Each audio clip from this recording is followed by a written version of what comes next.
from Syracuse University, going to talk to us about vision mask, correct? And sort of this combination between explainable AI and reinforcement. So in this talk, I want to introduce our work about how to explain a reinforcement learning agent. So, this work is a joint work between Syracuse University and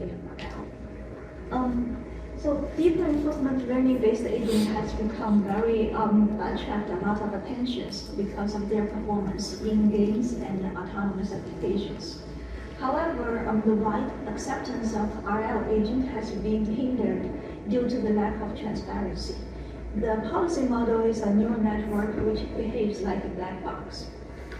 So many times, if in an autopilot or self-driving scenario, if the AI make an unexpected action, then usually the user doesn't know why, and they will intervene, and then they will actually introduce more risk. So some existing work try to explain the agent actions by modifying the policy model so that it can generate some explanation. However, this requires to retrain the policy model and also sometimes may compromise the agent behavior or performance.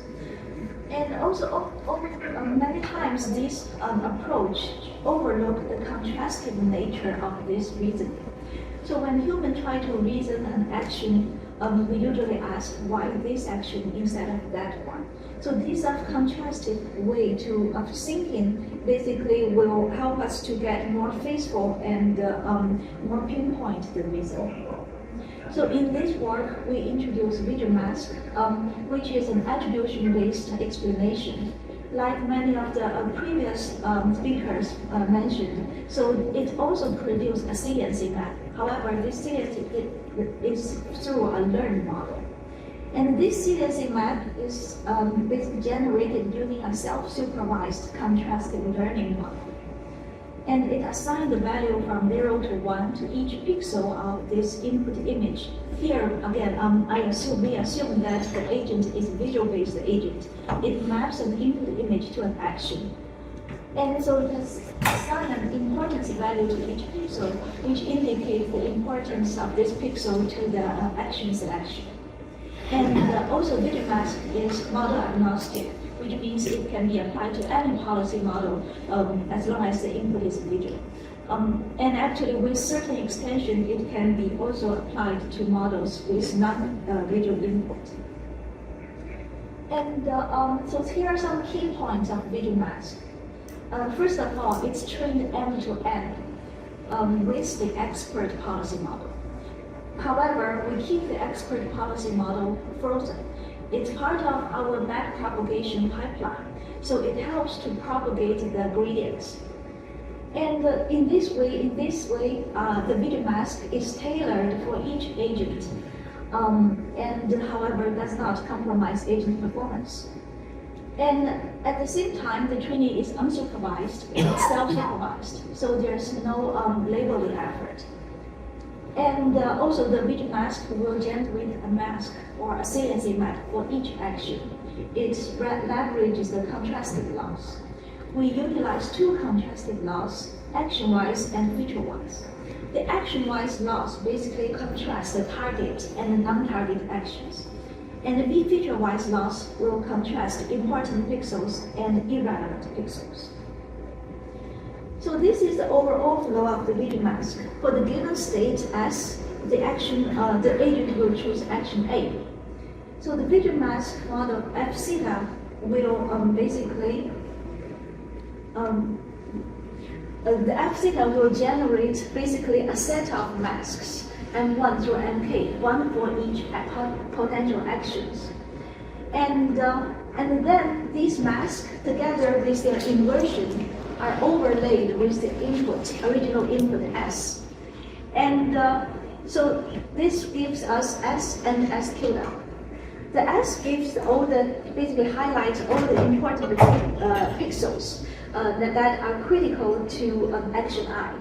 And S tilde gives all the pixels that are not critical to action I. And then we consider the S and S tilde as two new input images and processed by this frozen agent. And this will generate two logits, Z and D tilde.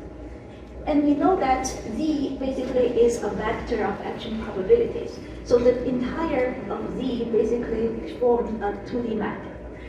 Each row corresponding to a mask, and each column corresponding to an action.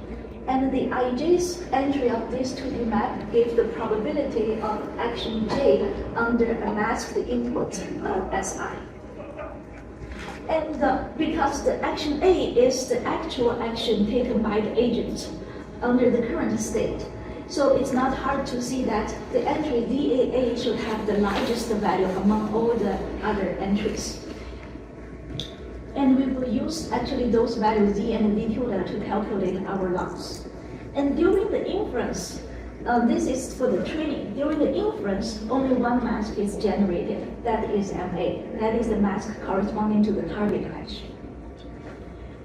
And so our training loss has three terms. We have action-wise contrastive loss, feature-wise contrastive loss, and also area size loss. The action-wise contrastive loss basically ensures that DAA, that the entry in the middle, has the largest value within its column and within its row. And the feature-wise contrastive loss basically learns to select the necessary features. So basically, it tries to make sure that all the pixels that are not selected, or all the pixels in the S tilde, will generate an action probability that evenly distributed, because these are non-critical pixels. They provide no information. And finally, the area size loss is a regularization term, which basically makes sure that we only select in the crucial pixels. We make sure that the total size of the mask, or the total size of the selected pixels, is within a certain threshold. So we evaluate our vision mask using 6 game environments. These include Super Mario Brothers, 3 Atari games, Miss June, and Highway Environment, a driving game. And we compare it with 5 baselines. All of these are attribution-based models. They all generate saliency maps. 4 of them are perturbation-based approach, and 1 of them is learning-based approach.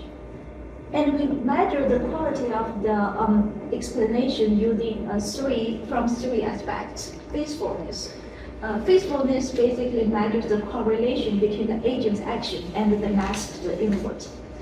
And again, we measure faithfulness using 3 things: accuracy, deletion score, and insertion score. And also we measure the robustness of the explanation. So basically how robust the explanation is when we perturb the input a little bit.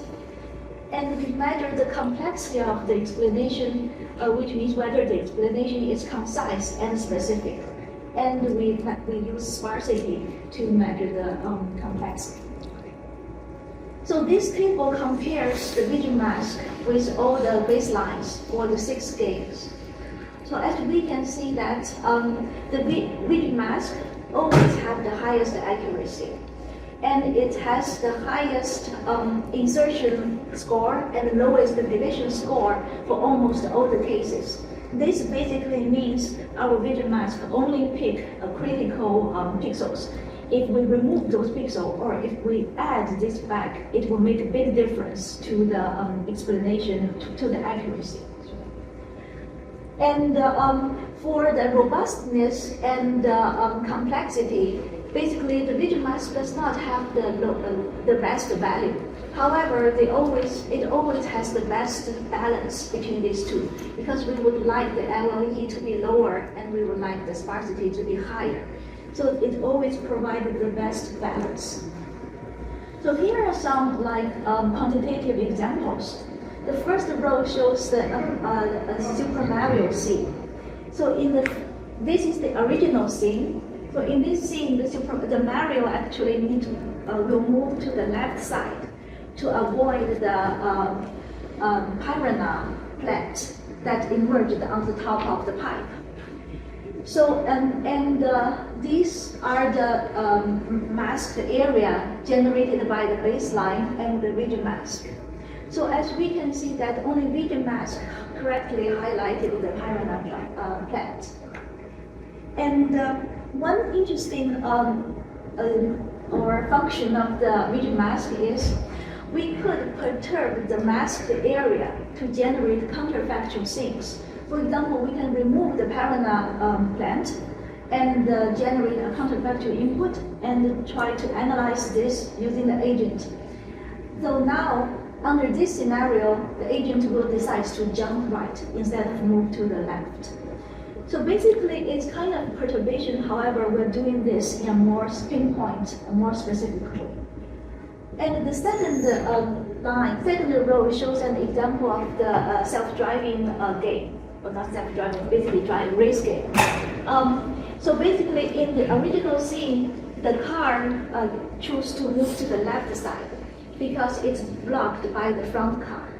And again, among all these techniques, only the rigid mask identified the front car, and of course the car itself, because it's based on the relative position. And again, if we remove the front car and try the counterfactual scenario again, now the agent will choose to accelerate instead of move to the left. 2 minutes. So there are some more examples.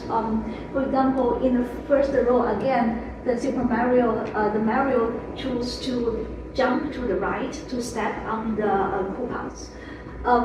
Then we identify the Koopas. If we remove the Koopa, then Mario will just move to the right instead of jump right. And some other examples like the submarine game. So we correctly identify the shark behind the marine, and we also identify that the oxygen bar, there's enough oxygen, so that the submarine will choose to fire and stay in. I will skip the other examples. So we did some human studies, and 89% of the users think that the explanation given by the video mask helps their understanding of the agent's decision. We also did some ablation studies to show that our design choice, for example, our loss function, the network architecture, and the way we remove the pixels makes sense. It actually, the choice is better than other options. So as a conclusion, basically the video mask provides visual and contrastive explanation of the agent's decisions. And it has SOTA results compared to the existing approaches. And also our future work include considering multi-model imports or goal-aware explanations, and also consider some continuous action space. With this, I'm ready for questions. Okay.